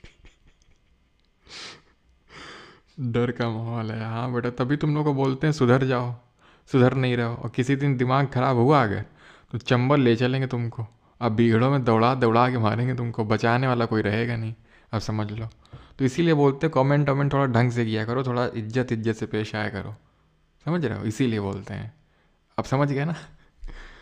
तो स्लम डॉग जो मिलेनियर है ये विकास स्वरूप की किताब है। और स्लम डॉग मिलेनियर में आपने देखा होगा जमाल करके वो बंदा होता ही है ना, जय पटेल जिनका ओरिजिनल नेम है। तो ये जमाल बंदा के भी वो खेलता है कौन बनेगा करोड़पति, एंड उसमें वो जीतता है। तो एक्चुअल में जो विकास स्वरूप है ये एक इंडियन, मतलब कोई ऑथर नहीं है, ये आईएफएस ऑफिसर हैं। इसमें जो किताब में जो इनका होता है बंदा, जो टाइटल होता है वो राम मोहम्मद थॉमस होता है। राम मोहम्मद सिंह आज़ाद किसका नाम था? तो राम मोहम्मद थॉमस, ये जो है इस पर्टिकुलर बुक में एक बंदा होता है राम मोहम्मद थॉमस, जिसके बारे में दिखाया जाता है ये एक वेटर होता है, और एक जो इस तरह का केबीसी जैसा शो होता है उसमें ये बहुत मनी जीत लेता है। इतनी मनी जीत लेता है कि उस शो वाले जो हैं इस पर एलिगेशंस लगा देते हैं कि इसने चीटिंग किया है, और इसको मतलब सो दैट कि मनी देनी ना पड़े। देन इसका लॉयर होता है, वो ये दिखाता है किस किस तरह से इसने पढ़ाई वगैरह करा है जिसकी वजह से ही आंसर दे पाया है। तो उसी राम मोहम्मद थॉमस को यहाँ पे इस वाली मूवी में दिखाया गया है जमाल के तौर से। इग्नाइटेड माइंड ये किसकी किताब है? एपीजे अब्दुल कलाम की। और विंग्स ऑफ फायर भी है। तो विंग्स ऑफ फायर इनकी ऑटोबायोग्राफी है, ध्यान रखना है ना। धमका रहे हैं सर, देव पटेल है सर, राज पटेल नहीं, Dev Patel. Yes yes yes, धमका तो रही, धमका नहीं रहे बेटा, मतलब बस वार्निंग दे रहे हैं तुम्हें। हाँ चलो, तो अभिनय दर्पण की अगर बात करेंगे तो ये किसने लिखी है अभिनय दर्पण? तो अभिनय दर्पण लिखी है नंदी केशवर ने, ठीक है। ये हम पढ़ चुके हैं, जो क्लासिकल डांस वाला है वहाँ पर भी अभिनय दर्पण नंदी केशवर ने। और शीलापतिकरम किसने लिखी है बताओ? रसीदी टिकट, ये है अमृता प्रीतम की, रसीदी ticket Amrita Pritam. Defending India Jaswant Singh, Jaswant जी हैं जो इंडिया को डिफेंड कर रहे हैं। थिंक लाइक अ मंक, ये जय शेट्टी की है। जय शेट्टी है ना, पता है आपको, यूट्यूबर वगैरह हैं, काफ़ी मोटिवेट वगैरह करते हैं, लेकिन इन पर भी कभी कुछ टाइम पहले, आई थिंक 4-5 महीने पहले कुछ एलिगेशंस लगे थे कि इन्होंने कुछ फर्जीवाड़ा किया है कुछ इस तरह से। तो खैर, थिंक लाइक अ मंक ये है जय शेट्टी की। प्लेइंग टू विन ये है साइना नेहवाल की। प्लेइंग इट माई वे किसकी है? याद करो, रिकॉल करो जल्दी से। हाँ, टोटल रिकॉल किसकी है? टोटल रिकॉल किसकी है, जल्दी से बताओ। तो प्लेइंग इट माई वे किसकी है? सचिन तेंदुलकर की, जिसमें और वो बोरिया मजूमदार जो है उनके साथ को ऑथर हैं वो, ठीक है। चलिए, तो अगला है हमारा, दैट इज लज्जा is written bye Taslima Nasreen. तो टोटल रिकॉल किसकी है? टोटल रिकॉल है आपकी जो आर्नोल्ड श्वार्ज़नेगर है उनकी। तो तस्लीमा नसरीन एक बांग्लादेशी हैं, और इनकी किताबें बांग्लादेश में इनकी किताबों पर बैन लग रखा है, वेस्ट बंगाल में बैन लग रखा है इनकी किताबों पे। मज्जा जलमाची चित्रकथा, ये किसकी ऑटोबायोग्राफी है? शांताबाई कृष्ण जी काम्बले, शांताबाई कृष्णा जी काम्बले। देवानंद, आप सभी ने देखा होगा, Dev Anand one of the greatest actor consider किए जाते हैं इंडियन सिनेमा के। इनकी डेथ हुई थी 2011 में, और ये इनकी जो किताब है उसका नाम है रोमांसिंग विथ लाइफ, है ना। काफ़ी रोमांटिक हीरो कंसिडर किए जाते हैं, तो रोमांसिंग विथ लाइफ इनकी मतलब इनकी किताब है देवानंद की। बिल गेट्स की है द रोड अहेड। अब ऐसे याद कर लो कि जो बिल गेट्स हैं वो अपना वो कौन था, वो छपरी चाय बनाता था, वो जिसके साथ ये चाय पिए थे, वन चाय प्लीज़, क्या नाम था उसका, डॉली चाय वाला। हम तो उसके साथ जो है रोड पे चल रहे हैं, डॉली के साथ रोड में जा रहे हैं बिल गेट्स, ऐसे कुछ इमेजिन कर लो, याद आ जाएगा रोड अहेड, ठीक है, क्योंकि ऑप्शन तो वहाँ होने ही वाले हैं।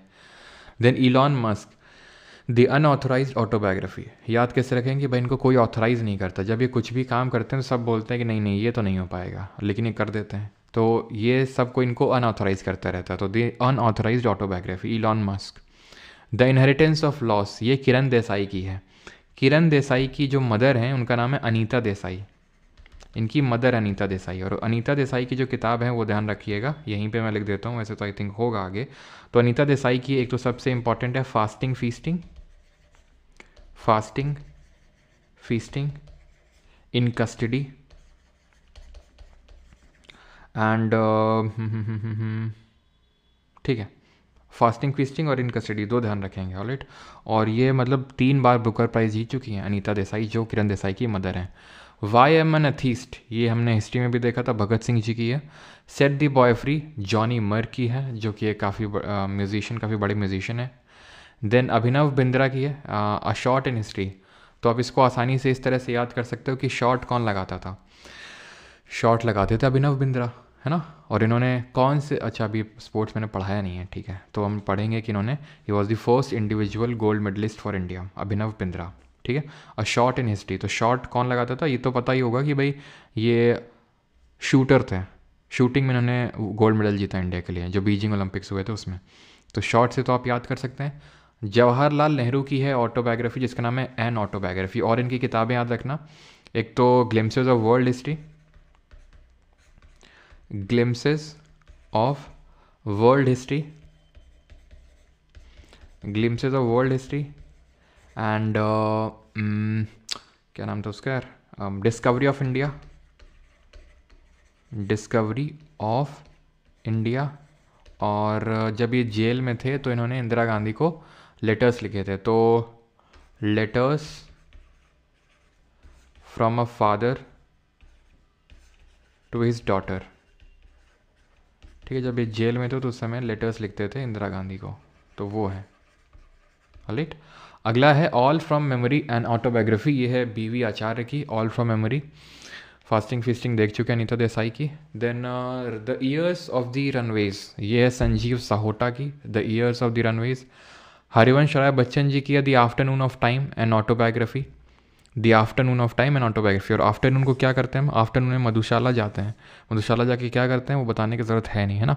तो Harivansh Rai Bachchan, afternoon of time और मधुशाला, मधुशाला सबको याद होगी, मधुशाला हम कब जाते हैं, आफ्टरनून, ठीक। और मृत्युंजय, ये लिखिए शिवाजी सावंत ने, बेटा राखी सावंत से रिलेट मत करना, ये शिवाजी सावंत है, मृत्युंजय इन्होंने किताब लिखी है। गोदान किसकी है, ये आई थिंक सबको पता होगा, मुंशी प्रेमचंद जी की। और उनके और कौन कौन सी किताबें हैं, गोदान के अलावा गबन है, कफन है, निर्मला है, नमक का दरोगा है, ठीक है। हम टोटल आज के लेक्चर में 100 बुक्स करने वाले हैं, 100 करने वाले हैं, बाकी की कल के लेक्चर में होंगी, ठीक है। तो बस 25 बुक्स और आपकी बची हैं। तो अदर राइटिंग्स कौन कौन सी है, गबन, गोदान, गबन, कफन, ठीक है, नमक का दरोगा, ईदगाह, मानसरोवर और निर्मला, ठीक है। इनमें से आपने कौन कौन सी किताबें पढ़ी हैं, आई थिंक आप इन लोगों ने नमक का दरोगा पढ़ी होगी, लेकिन ये मैंने नहीं पढ़ी कभी, मैंने निर्मला वाली पढ़ी है, पढ़ी नहीं मतलब पढ़ाई गई है, क्योंकि अगर ना पढ़ते तो फिर 12th में नंबर ना आते हिंदी में। हिंदी में 92 मार्क्स है बेटा अभी मुझे याद है हिंदी में 92 थे।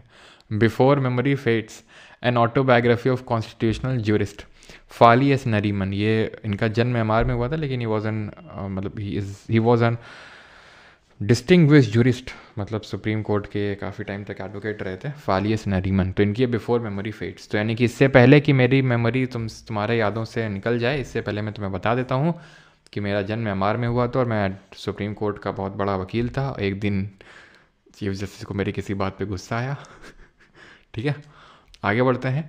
आई मी एंड माइन, ये किसकी है, ये जॉर्ज हैरिसन की है, जो कि बीटल्स बैंड से बिलोंग करते थे। बीटल्स एक काफ़ी प्रख्यात बैंड था इंग्लैंड का, और ये इंडिया में भी काफ़ी मशहूर है। अगर आप उत्तराखंड कभी जाएं ऋषिकेश, तो वहाँ बीटल्स आश्रम मिलेगा, जी हाँ, बीटल्स के नाम पे एक आश्रम मिलेगा, क्योंकि ये जो बीटल्स ग्रुप है ये काफ़ी प्रभावित हो गए थे। एक बाबा थे जिनका नाम था महेश योगी, उत्तराखंड के ऋषिकेश में रहते थे, और ये सब बैंड यहाँ पे घूमने आया था इंडिया में, और इतने ज़्यादा प्रभावित हो गया मेडिटेशन और इन सब से, इंडियन रिलीजन हिंदुइज़्म कल्चर से, कि ये यहीं पे रुक गए, यहीं पे रहने लगे ये, ठीक है। इनका परमानेंट रहने के लिए थोड़ा बहुत स्थान दे दिया, यहीं पे मेडिटेशन करते थे, यहीं पे कॉम्पोजिशंस बनाते थे। ये तकरीबन आई थिंक 4-5 लोग आए थे पूरे बैंड के, पूरा बैंड ही था 4-5 लोगों का, और मतलब बहुत बहुत बहुत फेमस बैंड है ये बीटल्स, ठीक है। आप लोगों ने नहीं सुना होगा, लेकिन फॉरेन में, इंग्लैंड वगैरह में बहुत फेमस है ये।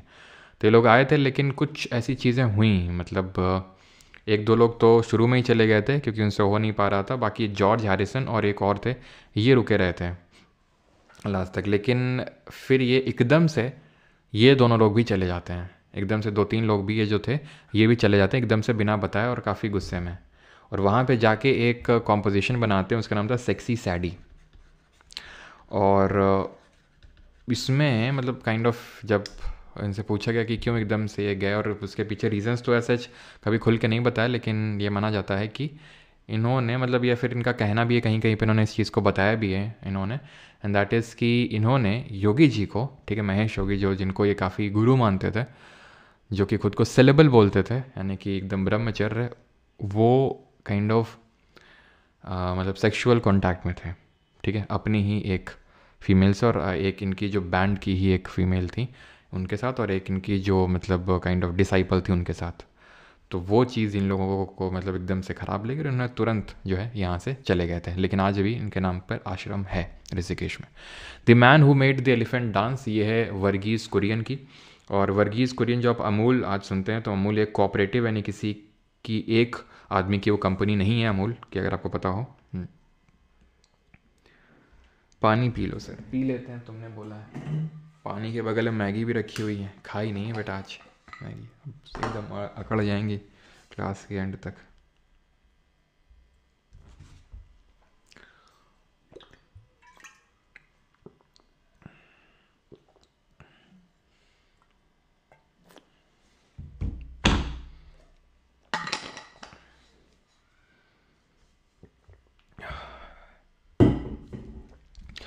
तो एक्चुअल में हुआ क्या था कि ब्रिटिशर्स के टाइम पे काफ़ी मोनोपोली बनाने की कोशिश कर रहे थे, तो वर्गीस कुरियन को क्रेडिट जाता है। और देख सकते हैं रतन टाटा जी की फ़ोटो है, दोनों ही वन ऑफ द ग्रेट, जैसे रतन टाटा है वैसे वर्गीस कुरियन भी वन ऑफ द ग्रेट। आप समझ लो ये जो आज अमूल है उसकी वजह से ना जाने कितने किसानों का जो है आज फ़ायदा हो रहा है, क्योंकि जो अमूल से जो फ़ायदा होता है वो डायरेक्टली किसानों को जाता है। सच कोई एक बंदा ऐसा नहीं कि जिसकी एक कंपनी है, कोई प्राइवेट कंपनी नहीं, एक कोऑपरेटिव है, जो अपने आप में काफ़ी अच्छी बात है।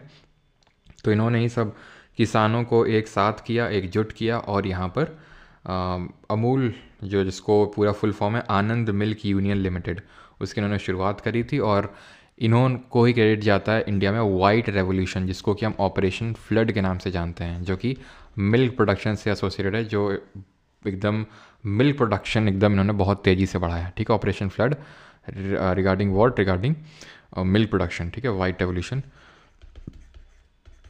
श्वेत क्रांति का इनको फादर बोलते हैं।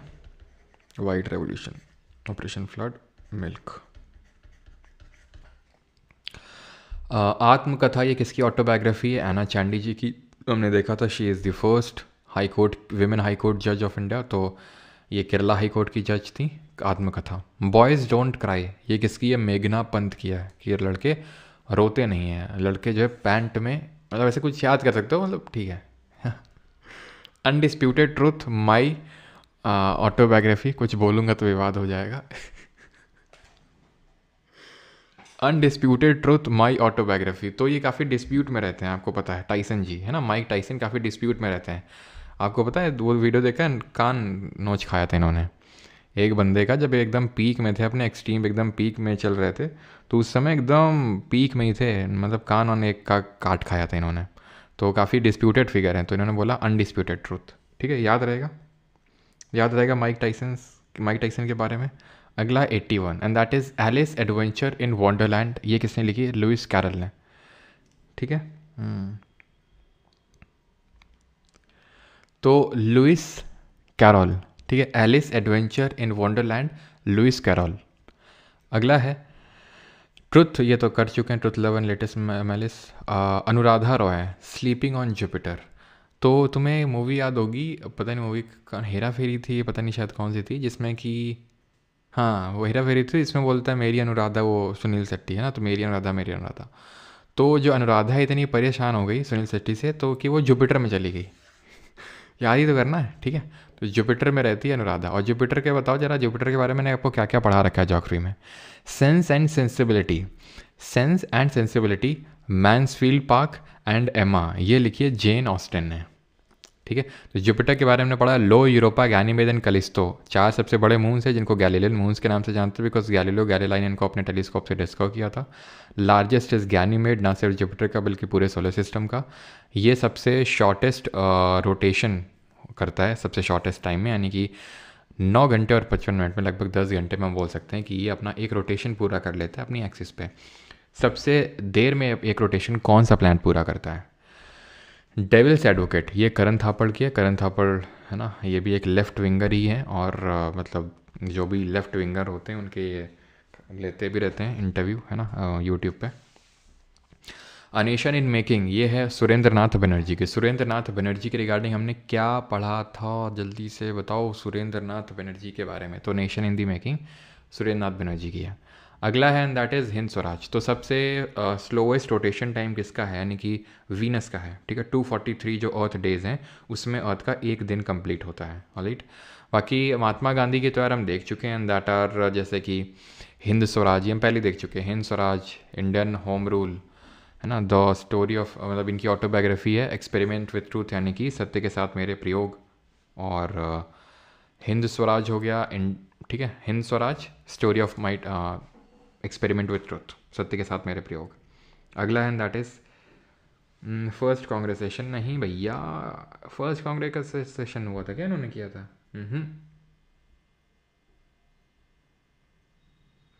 मोदी को पानी पिलाया था क्वेश्चन पूछ के, हाँ। करण थापड़ ने जब क्वेश्चन पूछे तो मोदी जी पानी मांग दिए थे बोले तो पानी मिलेगा क्या, फिर जो है उठ के चले गए थे। इंडियन नेशनल एसोसिएशन के फाउंडर थे सुरेंद्र नाथ बनर्जी और आनंद मोहन बोस, याद आया कुछ? यंग इंडिया जो है लाला लाजपत राय ने लिखी है, और न्यू इंडिया कॉमनवील नहीं है, सॉरी, ये कॉमनवील होगा। ये भी हम पहले देख चुके हैं। एनी बेसंत की भी स्पेलिंग गलत है, यहाँ आई आएगा। और एनी बेसंत ने बोला था कि ये जो ब्रिटिशर्स रूल कर रहे हैं यहाँ पर, ये अपने फ़ायदे के लिए कर रहे हैं, ना कि इंडिया के फ़ायदे के लिए।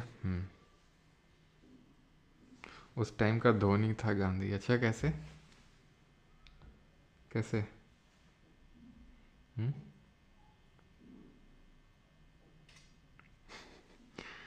चलो भाई, तो आगे बढ़ते हैं। दोस्ती बनी रहे, हाँ, दोस्ती बनी रहे बोले थे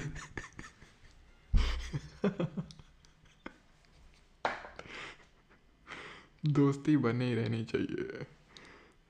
चलो भाई, तो आनंद मठ की अगर बात करेंगे तो ये लिखी थी बंकिम चंद्र चटर्जी ने और इसी में ही उन्होंने किस रेबेलियन के बारे में, रिवोल्ट के बारे में बताया था, और यहीं से वंदे मातरम भी लिया गया। तो इसमें इन्होंने सन्यासी रिवोल्ट के बारे में बताया था, है ना, सन्यासी revolt.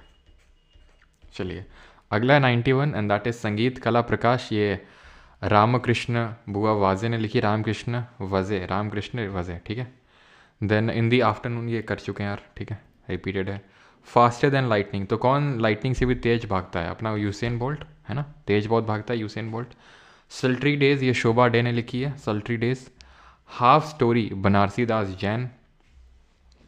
When I talk about running, तो रनर हैं हारुकी मुराकामी, इनकी किताब है ये। देन मार्क ट्वेन की हकलबेरी फिन, ये इंपॉर्टेंट है, हकलबेरी फिन और the gilded age, a tale of today. तो ये किसकी, मतलब मार्क ट्वेन की, हकलबेरी फिन और अ टेल ऑफ टुडे। ये भी काफ़ी बड़े ऑथर कंसिडर किए जाते हैं। पंडित रविशंकर, हमारे द ग्रेट पंडित रविशंकर जी, इनकी किताब है माई लाइफ माई म्यूज़िक। और एक और किताब मैंने बताई थी, अगर आपको याद हो, रागमाला, याद है? रागमाला भी इनकी काइंड ऑफ ऑटोबायोग्राफी है, रागमाला। माई लाइफ माई म्यूज़िक और रागमाला ध्यान रखना है आपको, ठीक है। सर कभी मुखर्जी नगर आइए, यहाँ जलवा है आपका। क्या बात कर रहे हो, सच में? सही बताओ, जलवा है क्या अपना? और पंडित रविशंकर जी के बारे में बताओ कि इनको भारत रत्न कब मिला था, इनके भाई का नाम क्या था, ये सारी चीज़ें भी पढ़ें। और ये क्या बजाते थे? इनके ब्रदर का नाम क्या था? सन्नेक रोटेशन, हाँ। तो इनके ब्रदर का नाम था उदय शंकर, जिनको कि फादर ऑफ फ्यूजन डांस या फिर फादर ऑफ हाई डांस के नाम से जानते हैं, ठीक है। मतलब इन्होंने वेस्टर्न डांस को और इंडियन डांस को मर्ज कर दिया था। एंड सितार प्लेयर थे। एंड भारत रत्न इनको मिला था in the year 1919। He was the second musician to get this award. 5 बार ग्रैमी मिल चुका है। पहला मिला था किसके लिए? वेस्ट मीट्स ईस्ट के लिए, right. My life my wives. Night player, अच्छा नाइट प्लेयर नहीं था, सितार प्लेयर थे। तुम लोग गलत चीज़ों से जल्दी इंस्पायर हो जाते हो नहीं। हम्म। हाँ जी, दिल्ली में सारी, अच्छा। तो तुम लोग इन सारी चीज़ों से जल्दी से इंस्पायर हो जाते हो, क्यों? यहाँ पे जिस चीज़ से तुम्हें इंस्पायर होना चाहिए कि यार मतलब अपने फील्ड में वन ऑफ द बेस्ट है, उससे इंस्पायर नहीं होना है। बाकी चीज़ों से तुम लोग जल्दी इंस्पायर हो जाते हो, है ना। काफ़ी लोगों ने इंस्पिरेशन ले भी लो कि हम भी जो है एक में सेटल नहीं करेंगे, है ना। बहुत मार खाओगे बेटा। प्रेमानंद जी को सुना करो, the covered and the sword. ये किसकी है? जुगल हंसराज जी की है ना। ऐसे याद कर लो कि कवर्ड ने, यानी ये एक डरपोक था, उसने स्वॉर्ड के साथ जुगलबंदी करी, Jugal Hansraj. And the last book for the today is pride and prejudice, Jane Austen की। ठीक है, प्राइड एंड यूजुअली, अच्छा अच्छा अच्छा। बेटा कभी कभी सितार नहीं बजाते थे, बहुत हो जाते थे तभी इतने। और किस घराने से थे? और इनकी जो पहली वाइफ थी वो कि क्या बजाती थी, जल्दी से बताओ। तो यहाँ तक हो गया, ठीक है। अब मैं आपसे रैंडम कुछ पूछूंगा, जल्दी जल्दी आपको रैंडम रिकॉल करना पड़ेगा। तो इनकी वाइफ का नाम क्या था? अन्नपूर्णा देवी, वो सुरबहार की प्लेयर थी। और क्या पूछा था? हाँ, मेहर घराने से। मेहर घराने के फाउंडर कौन थे? अलाउद्दीन खान थे, है ना। और उनके बेटे थे अली अकबर खान, और अन्नपूर्णा देवी उनकी बेटी थी। क्लियर है? राधे राधे सर जी, राधे राधे बेटा। वो वाली फीलिंग आ रही है पुकी बाबा वाली। सर टॉप 5 बुक्स जो आप किसी को सजेस्ट करें पढ़ने के लिए, कौन सी होंगी? Top 5 books. एक तो है, क्या नाम है, laws of human nature. Laws of human nature है जो मैंने सबसे पहले बुक पढ़ी थी ना, सबसे पहले आई थिंक वो थी दी पावर ऑफ नाउ। सब चीज़ के देखो कारण होते हैं। जब आप किसी, जैसे मान लो कि आपको दर्द हो रहा है पैर में, ठीक है, तो आप पैर वाली जो मलहम लगाओगे ना, तो वो आपको जो मज़ा देगी, जो यूटिलिटी देगी, वो नेक्स्ट लेवल होगी। अगर किसी को मतलब हाथ में दर्द है वो लगा लेगा, तो आप शायद समझ पा रहे होंगे। तो उस समय क्या था, मेरा एक मतलब जब टाइम था काफ़ी टाइम पहले, तो उस टाइम पे मतलब मेरे को कुछ मेंटल इश्यूज़ थे बहुत ज़्यादा, मतलब बहुत ज़्यादा प्रॉब्लम थी। तो ऐसा कोई था नहीं उस टाइम पे, इंटरनेट वगैरह भी ज़्यादा नहीं हुआ करता था तो, लेकिन ज़्यादा नहीं, लेकिन तो उस तभी मुझे पता चला था मतलब किताब के बारे में, मतलब द पावर ऑफ नाउ। एक जर्मन फिलोसोफर है, उनका नाम है, क्या नाम है यार, एकार्ट टोल, ठीक है, एकार्ट टोल। तो और मैंने पढ़ी थी, क्योंकि यार मेरे दिक्कत थी कि भाई कैसे मतलब नाव में रहा जाए, मतलब प्रेजेंट मोमेंट पे रहा जाए। तो वो पढ़ी थी। देन एक लॉज ऑफ ह्यूमन नेचर, काफ़ी अच्छी किताब है। और आपको देखता हूँ, मेरे पीछे ही रखी है ना।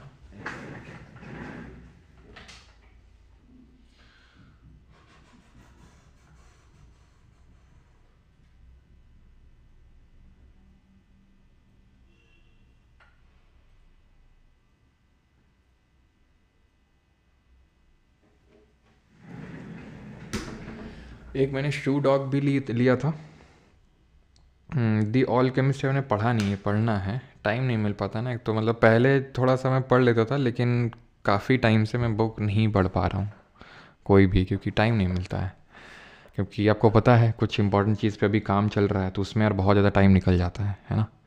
और जो चीज़ जिस पे काम चल रहा है, जिस पे अनाउंसमेंट आने वाला है कुछ टाइम बाद, तो उसमें काफ़ी टाइम निकल रहा है, तो अभी तो नहीं पढ़ पाता हूँ। लेकिन हाँ, पहले मैंने पढ़ी है, जैसे शू डॉग मंगवाई थी ये फिलनाइट की, लेकिन ये मत पढ़ना, क्योंकि मतलब वैसी टाइप है ये।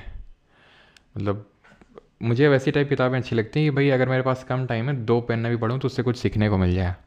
वैसी टाइप मुझे अच्छी नहीं लगती, नावल टाइप की। भाई मैं पूरी पढ़ रहा हूँ ऑटोबायोग्राफी, शुरू से अंत तक जब पढ़ूंगा तब पता चलेगा कि अच्छा ये हुआ वो, वैसे टाइप मैंने काफ़ी मंगाई हैं ऐसी। तो मुझे जची नहीं वो किताबें उस तरह की।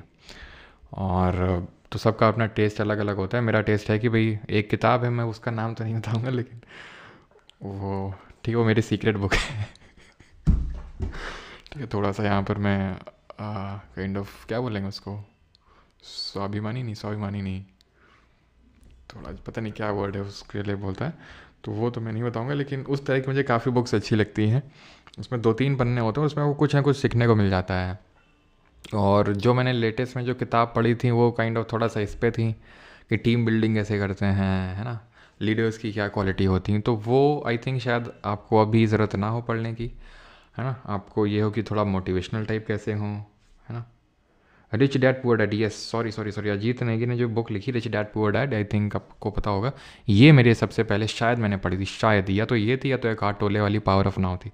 ये मैंने पढ़ी थी और ये मतलब भाई के पास थी, तो वहाँ से मैंने पढ़ी थी इसको, है ना। तो वो भी काफ़ी अच्छी बुक है अगर आप स्टार्ट करना चाहते हैं इन्वेस्टिंग। जब आप कि अगर मान लो जॉब लग जाए, आप बहुत ज़्यादा अगर खर्चीले हैं, अगर मैं अपनी पर्सनल बात करूँ तो मुझे अगर कोई इन्वेस्टमेंट का मैं लेता ही नहीं हूँ कि भाई सेविंग करो, बिकॉज मैं मतलब बहुत बड़ा सेवर हूँ, मतलब मेरा तो कुछ खर्चा ही नहीं होता है, सच बताऊँ तो। मतलब आप यकीन नहीं मानोगे, ऐसे 200, ऐसे 150-200 वाली टी शर्ट है जो अभी मैं पहन के बैठा हूँ, और ऐसे लोअर, ठीक है, निक्कर भी, और आएगा गर्मी तो निक्कर, और कभी कभी तो टी शर्ट भी नहीं होती है।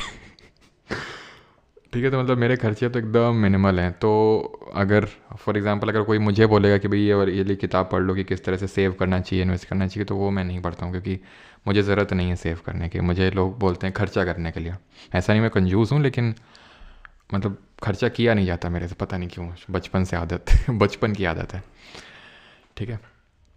और बाकी जो मुझे लगती हैं अच्छी, वो थोड़ा सा इसी तरह लगती है कि भाई कुछ ना कुछ लाइफ के किसी के बारे में सीखने को मिले, और वो काफ़ी कम पेजेस में सीखने को मिले, 2-3 50 शेड्स ऑफ ग्रे। आप भी बता सकते हो, आप भी बता सकते हो पोर्टफोलियो कितना है सर। टाइम मैनेजमेंट, हमारे एक मैसेज नहीं देखते और 100 रुपये में इतनी बात। अरे भाई बुक्स का आज लेक्चर था तो इसलिए बता रहे थे, नहीं बोलेंगे अब। The man who sold is Ferrari, ये भी अच्छी किताब है, यस, हमने लेकिन पढ़ी नहीं है, पढ़ी नहीं है। थोड़ा स्पिरिचुअलिटी टाइप भी बुक्स मुझे थोड़ा सा अच्छी लगती हैं, कॉन्वर्सेशन स्पिरिचुअलिटी टाइप जो थोड़ा सा, क्योंकि थोड़ा मेरा ये जो है ना the man who sold his Ferrari, तो काइंड ऑफ वैसा टाइप ही मेरा माइंडसेट है। अब अपने मुँह मियाँ मिट्ठू क्या बनना, लेकिन लेकिन थोड़ा सा मतलब मुझे ऐसा लगता है कि भाई मैं कुछ टाइम बाद, पता नहीं, होने को तो कुछ भी हो सकता है। अब जैसे मैं टीचिंग कर रहा हूँ तो कभी नहीं सोचा था टीचिंग करूँगा, लेकिन होने को तो कुछ भी हो सकता है। लेकिन पता नहीं, लगता है मुझे कि कुछ टाइम बाद, ठीक है, मतलब मैं कहीं पे पहाड़ों वगैरह में पाया जाऊँगा, पता नहीं, जो भी हो। ऐसा लगता है मुझे, मन होता है मेरा, ठीक है, कि ये सारी चीज़ों से कट जाऊँ, ऐसा टाइप।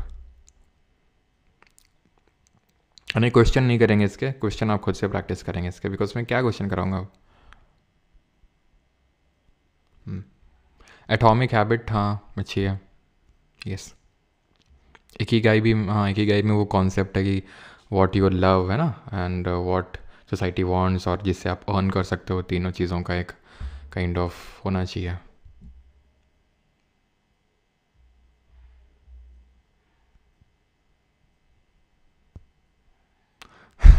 वात्सायन के ऊपर बेटा।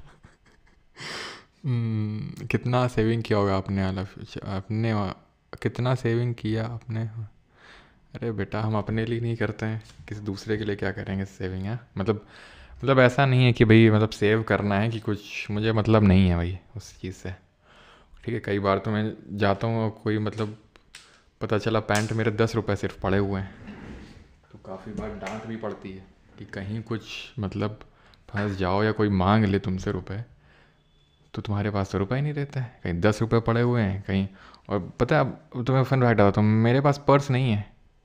मेरे पास आज तक मैंने कभी पर्स नहीं, एक मतलब लेके आई थी मम्मी और वो भी खो गया। क्योंकि मैं कभी पर्स कैरी नहीं करता हूँ, बस थोड़ा इधर डाल लेता हूँ 500-1000 रुपये, अगर थोड़ा दूर गया और इधर उधर गया तो ऐसे 50-60 रुपये बस। फ़कीर आदमी जी। झोला झोला उठा के निकल पड़ते हैं। बेटा क्वेश्चन के आंसर बता दो कुछ, दैट इज़, जल्दी से बताओ कि फास्टिंग फीस्टिंग किसकी है। राजयोग कर्म योग पढ़ो सर, ये भी पढ़ रखी है मैंने, ये है मेरे पास दोनों, बहुत बहुत पतली पतली है, ठीक है। लेकिन समझने के लिए आपको थोड़ा सा काइंड ऑफ स्पिरिचुअल टिल्ट होना चाहिए आपका, नहीं तो फिर आपको अजीब लगेगी।